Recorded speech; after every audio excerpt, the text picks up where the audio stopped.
उद्धव ठाकरे हे operation tiger नंतर राज्यभरात फिरून गद्दार खासदार आणि एकनाथ शिंदे यांच्यावर आगपाखड करत असतानाच एकनाथ शिंदेंनी मुंबईतील ठाकरेंच्या बालेकिल्ल्याला सुरुंग लावला।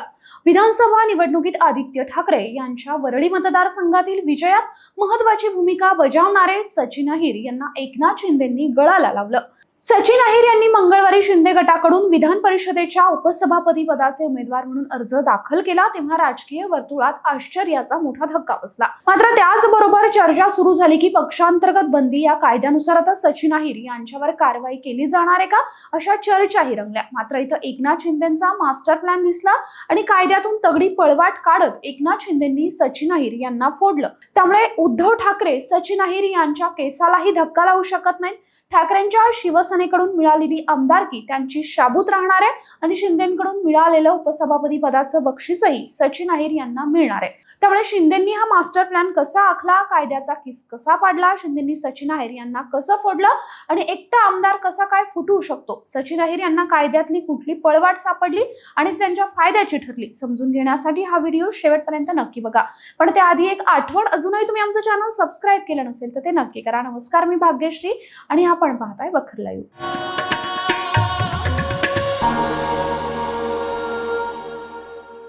6 खासदारांच्या धक्क्यातून सावरत नाही तोवर आता पुन्हा एकदा एकनाथ शिंदे यांच्याकडून उद्धव ठाकरेंना पुन्हा एकदा जोरदार धक्का देण्यात आला। फक्त आणि फक्त 2च आठवड्यात एकनाथ शिंदेंनी ठाकरेंना दुसरा धक्का दिला। बरं, यावेळी उद्धव ठाकरेंचा अत्यंत विश्वासू अशा शिलेदाराचं मन वळवण्यात एकनाथ शिंदेंना यश आलं। उद्धव ठाकरेंचे निकटवर्तीय म्हणून ओळखले जाणारे सचिन अहिर शिंदेंच्या गळाला लागलेत। खरं तर ठाकरे सेनेकडून त्यांना विधान परिषदेवर पाठवलं होतं। त्यांनी वरळी विधानसभेतही वरळी मतदारसंघाचं प्रतिनिधित्व केलंय। पण आता शिवसेना शिंदे गटाकडून सचिन अहिर यांना विधान परिषदेच्या उपसभापती पदासाठी अर्ज दाखल केलाय। ठाकरेंना मोठा यामुळे धक्का बसलाय। दरम्यान सचिन अहिर हे मुंबईच्या राजकारणात सचिन अहिर हे उद्धव ठाकरेंचे अत्यंत विश्वासू नेते मानले जातात। 21 मार्च 1972 ला जन्मलेले अहिर म्हणजे मुंबईत साजऱ्या केल्या जाणाऱ्या मोठ्या दहीहंडी उत्सवासाठी ओळखलं जाणारं एक मोठं नाव। आपल्या पत्नीसोबत सचिन अहिर श्री संकल्प प्रतिष्ठान ही संस्था चालवतात। याच संस्थेमार्फत ते मोठ्या दहीहंडी उत्सवाचंही आयोजन करतात। संपूर्ण वरळी परिसरात सचिन अहिर यांची संस्था लोकप्रिय आहे। या संस्थेमार्फत ते अनेक लोक उपयोगी कार्यक्रमाचं आयोजनही करत असतात। सचिन अहिर यांनी 1993 मध्ये राष्ट्रीय मिल मजदूर संघापासून आपल्या कारकिर्दीची सुरुवात केली। सुरुवातीला सचिव म्हणून काम पाहिल्यानंतर त्यांनी या संघटनेच्या अध्यक्षपदी निवड झाली। त्यानंतर 1996 पासून त्यांनी महाराष्ट्र राज्य राष्ट्रीय कामगार संघाचं नेतृत्वही केलं। माझगाव डॉक आणि महिंद्रा अँड महिंद्रा यासारख्या संस्थांमधील कामगार संघटनांचं नेतृत्व करताना त्यांनी संबंधित उद्योगांमधील कामगारांसाठी वेतनवाढीचा करार घडवून आणला आणि कामगार चळवळीवर महत्त्वपूर्ण प्रभाव पडला। या कामगिरीमुळे त्यांना गिरण गावात मोठी प्रसिद्धी मिळाली। 1999 ते 2019 या काळात ते राष्ट्रवादी काँग्रेस पक्षात होते। त्यांनी 3 वेळा विधानसभा निवडणूक जिंकली असून 1999 मध्ये ते पहिल्यांदाच आमदार झाले होते। 2009 मध्ये त्यांनी महाराष्ट्राचं गृहनिर्माण मंत्री म्हणून काम पाहिले। उद्धव ठाकरे यांनी 2020 मध्ये त्यांची शिवसेनेचे उपनेते म्हणून नियुक्ती केली आहे। अहिर यांना आपल्या राजकीय कारकिर्दीची सुरुवात शरद पवार यांच्या पक्षातून केली होती। त्यानंतर ते शिवसेनेत सामील झाले। शिवसेनेत प्रवेश केल्यानंतर त्यांनी वरळी विधानसभा मतदारसंघ सोडला आणि त्या जागेवर उद्धव ठाकरेंचे सुपुत्र आदित्य ठाकरेंचा विजय सुनिश्चित केला। 2024च्या निवडणुकीत मिलिंद देवरा आणि संदीप देशपांडे हे रिंगणात उतरलेले असतानाही अहिर यांनी आदित्य ठाकरेंचा विजय खेचून आणला। त्यामुळे आता सचिन अहिर यांचं शिंदेच्या शिवसेनेत जाणं हे आदित्य ठाकरेंना मात्र मोठा धक्का देणार आहे।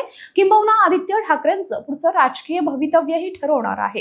कारण 2029 ला आदित्य ठाकरेंच्याच मतदारसंघात सचिन अहिर यांचा तगडं आव्हान आदित्य ठाकरेंसमोर असणार आहे। दरम्यान सचिन अहिर हे एकनाथ शिंदेच्या शिवसेनेत गेल्यावर आता त्यांच्यावर पक्षांतर बंदी कायद्याअंतर्गत कारवाई होईल का, अशा चर्चा सुरू झाल्या होत्या। कारण विधान परिषदेत ठाकरे गटाचे एकूण 6 आमदार होते। मात्र आता सचिन अहिर शिंदे गटात गेल्यानं ठाकरे गटाचे फक्त 5च आमदार उरलेत। या सगळ्यानंतर सचिन अहिर यांच्यावर पक्षांतर बंदी कायद्याअंतर्गत कारवाई होणार की नाही अशी चर्चा सुरू झाली। मात्र एकनाथ शिंदेंनी विधिमंडळाच्या सर्व कायद्यांचा व्यवस्थित अभ्यास करूनच सचिन अहिर यांना फोडल्याचं समोर आलंय। सचिन अहिर हे एकटेच ठाकरे गटातून फुटून बाहेर पडले असले तरी त्यांच्यावर पक्षांतर बंदी कायद्याअंतर्गत कारवाई होऊ शकत नाही। याचं कारणही समोर आलंय। पक्षांतर बंदी कायदा 10व्या अनुसूचित 8 परिच्छेदांचा समावेश आहे। यामध्ये कोणालाही हा कायदा लागू होणार, कोणाला लागू होणार नाही याबाबत तरतुदी आहेत। यातील परिच्छेद 5 हा सर्वात महत्त्वाचा आहे, जे सचिन अहिर यांच्यासाठी ढाल बनतंय। परिच्छेद 5 नुसार पक्षांतर बंदी कायद्यातून लोकसभा अध्यक्ष, उपाध्यक्ष, राज्यसभा उपसभापती, राज्याच्या विधान परिषदेच्या सभापती, उपसभापती आणि विधानसभेच्या अध्यक्ष आणि उपाध्यक्ष या पदांवर नियुक्त झालेल्या व्यक्तींना सूट देण्यात आली आहे। त्यामुळे आता ठाकरेंच्या पाठबळावर आमदार झालेले सचिन अहिर शिंदेकडून मिळालेलं उपसभापती पदाचं बक्षीस चांगलंच एन्जॉय करणार, उपसभापती पद चांगलंच भोगणार। मात्र कायद्यातल्या त्या एका अटीमुळे त्यांना ठाकरे निलंबित करू शकणार नाहीयेत आणि त्या आमदारकीही त्यांची शाबूत राहणार आहे। त्यामुळे राजकीय वर्तुळात शिंदेंनी मारलेला हा मास्टर स्ट्रोक समजला जातोय। त्यामुळे एकूणच या सगळ्या राजकारणाबद्दल तुम्हाला काय वाटतं कमेंट करून नक्की सांगा। हा व्हिडिओ आवडला असेल तर लाईक, शेअर, सबस्क्राईब नक्की करा। धन्यवाद।